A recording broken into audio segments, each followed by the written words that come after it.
M का नाम देते हैं। जो लिखना चाहती है लिख लो तो लोग। भाटा कहलाते हैं। तो क्वेश्चन में ये पूछ सकता है कि समुद्र में उठने वाली ऊपरी तरंगों को क्या कहते हैं, समुद्र में गिरने वाली निचली तरंगों को क्या कहते हैं। कारण क्या है, पृथ्वी, सूर्य, चंद्रमा। ठीक है, एक पॉइंट और नीचे लिखना है, एक पॉइंट और नीचे लिखना है कि चंद्रमा के आकर्षण शक्ति का पृथ्वी के सागरीय जल पर सर्वाधिक प्रभाव पड़ता है।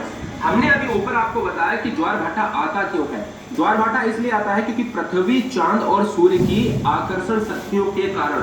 लेकिन अगर आपसे ये कंडीशन डाल दी जाए कि इन तीनों में सबसे ज्यादा आकर्षण शक्ति किसकी होती है, तो सबसे ज्यादा जो आकर्षण शक्ति होती है वो होती है क्या शक्ति, मून की होती है। इसको जीवाश्म ग्रह भी कहा जाता है, होता तो उपग्रह लेकिन नाम दे दिया गया है, पृथ्वी का एकमात्र उपग्रह सैटेलाइट है। ठीक है, याद रखिएगा। तो यार सिंपल सी बात है, अगर आपसे कहें कि सबसे ज्यादा आकर्षण शक्ति किसकी होती है, तो चंद्रमा की होती है।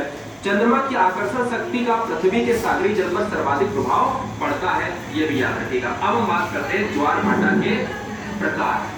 ज्वार भाटा के प्रकार की बात करेगा, ध्यान दीजिएगा।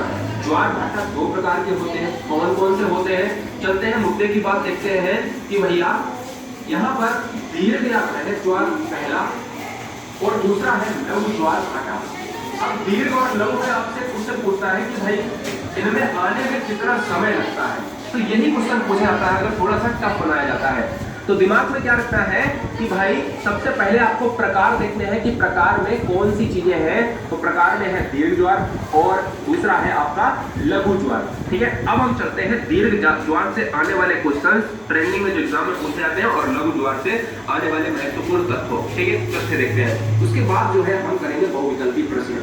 अब देखो सबसे पहले हम चीजों को बताते हैं कि दीर्घ ज्वार है क्या, यानी स्प्रिंग टाइप्स है क्या आपका।